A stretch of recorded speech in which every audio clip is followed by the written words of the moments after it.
If you're lucky enough to have an iPad, this is the perfect tool for learning languages. These are some of the best tools to learn any language you want with your iPad. So the first app is GoodNotes. This is the only paid app in this video, but I strongly recommend shelling out that initial $10 just to have a working notebook. There are a lot of free apps out there, but this one just seems to be the most seamless. It's good for PDFs, it's good for handwriting notes, it's also good for typing up notes. You can have separate notebooks. Here, for example, I have my grammar, vocab, and workbook notebooks, and then I have some additional PDFs all in the same Russian folder. This is a book that I strongly recommend you try to find in your target language. It's just a bilingual Russian-German book where I can read short texts in Russian and immediately have the translation in German. It's a really great way to learn a language because you don't have to look up every other word when you're reading a text. Next up is my vocab notebook. This is just where I jot down words that I learn when I'm reading a text or when I'm working through my textbooks or in conversation or when I'm reading the news. It's just a temporary place for my words until I input them in my other app. And then is my workbook, which is kind of just used as scrap paper if I need to answer some exercises or practice some conjugations. I delete the page as soon as I'm done with it. Here is my grammar notebook, aka my pride and joy. It's where I write down all of the grammar rules and I try to color code them or try to find tables off the internet. I try to make it readable, but it's not necessarily the most aesthetically pleasing. It just works. So for example, today I'll be learning possessive pronouns in Russian, and I opened the next app that I'll talk about, which is Notion. It's another notebook app, but I use this more as the organizational notebook. And so here I've linked to an online curriculum. It's the free Russian lessons curriculum, and it has the corresponding section. And so I'll be able to take my notes while looking at this internet page that I've linked to from Notion.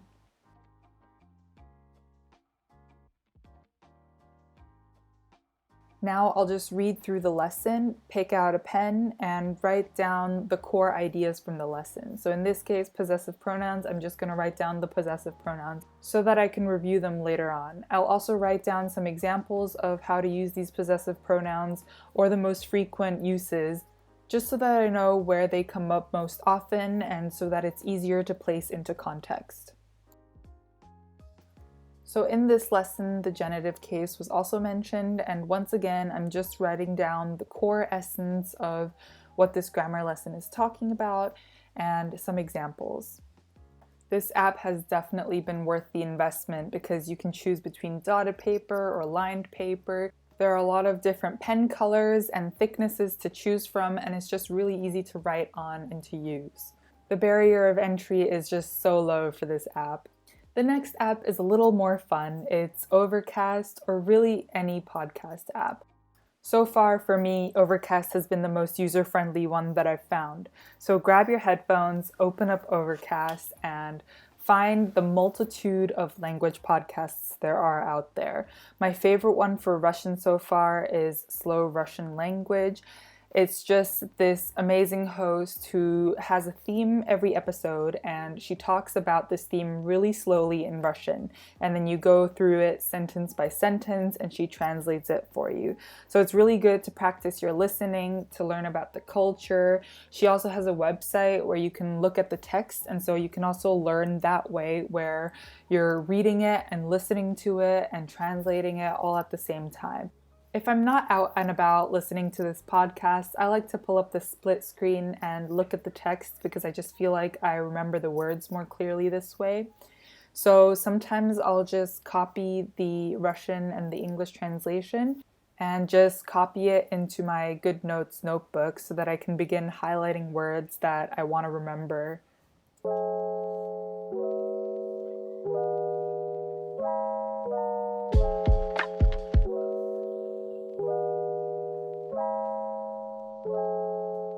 So while I'm listening along to how it's pronounced, I can go ahead and highlight the words. If there's a word with a lot of different meanings, I can also make notes, or if she drops in some cultural tidbits, I can also try to write it down and remember.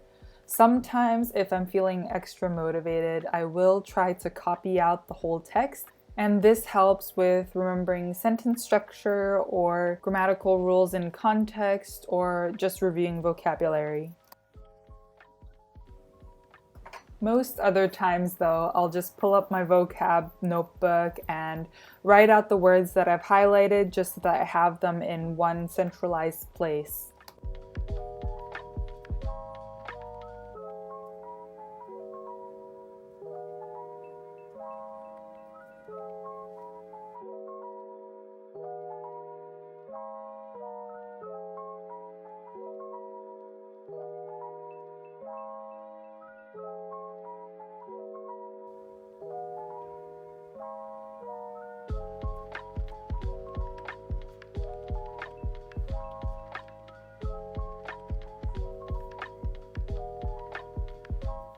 Honestly, though this looks boring, podcasts are one of the easiest ways to motivate yourself to learn a language because the opportunities are just endless. There are so many topics, and usually, no matter what level you're at, there's a podcast for you.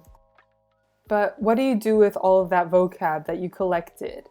I use Anki. Anki is probably one of the best spaced repetition apps out there.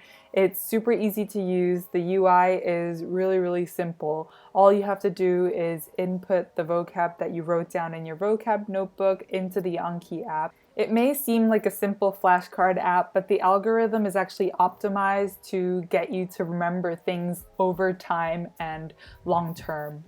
There is a paid version which seems to be more seamless, but I use the free version and it works totally fine for me. I actually prefer typing in the words myself, but if you're lazier, you can also screenshot what you wrote down, and this screenshot will automatically be copied into Anki, and it's just really easy. There's basically no effort required. Though I must say, it does help typing out the words once again. It's another form of review and sticks in your mind a little better.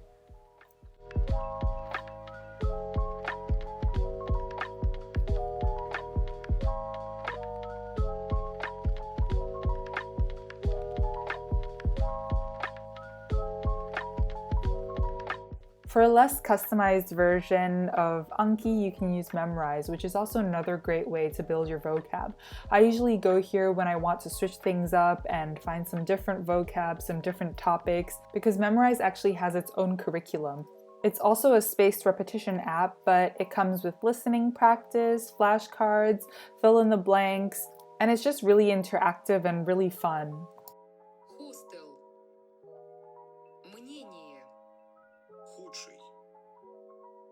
Худший.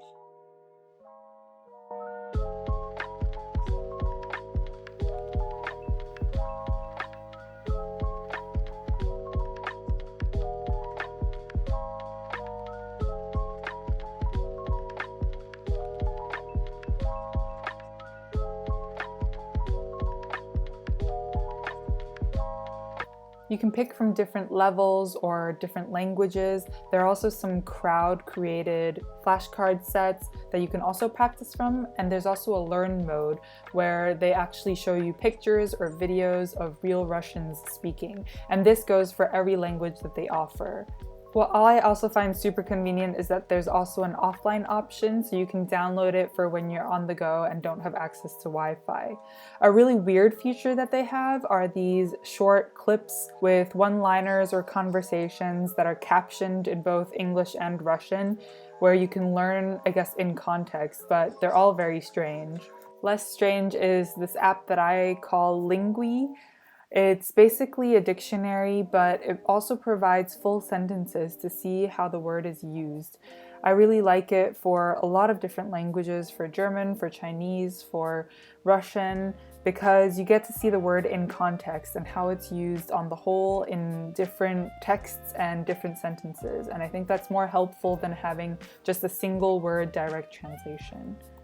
Once you're getting more advanced in the language, I think that news apps are a great way to elevate your language abilities to the next level. Not only is this a place to read shorter, grammatically correct text at a high level, but It's also easy to guess based on context, especially if you keep up with news in your native language. I always find it super fascinating to see how different countries interpret different news stories based on their cultural and political background, but that might just be me. If you're looking for a more casual approach to learning languages, Netflix and Co. are obviously the way to go. I live in Germany, and the selection of Russian TV shows on Netflix is actually quite small, but sometimes there are some good ones. I'll link some down below that are especially interesting. And sometimes you'll get lucky and find foreign TV shows that are dubbed in Russian or have Russian subtitles, and that's super helpful. I think shows are a great way to keep your interest in learning the language and to passively absorb the pronunciation. I also like to watch children's shows like Peppa Pig because the vocab is simple and this is how kids learn their native languages too. There are way more resources on YouTube like Easy Russian. They also have other European languages, but they just go on the street and ask people about various topics, so it's interesting to see how people talk normally. Some other popular channels are this lawyer who does handcrafting videos or a talk show, and sometimes they have English subtitles as well, which is really helpful. But obviously you can find whatever videos that interest you. I hope you have a fun time studying, and good luck using your iPad to learn languages.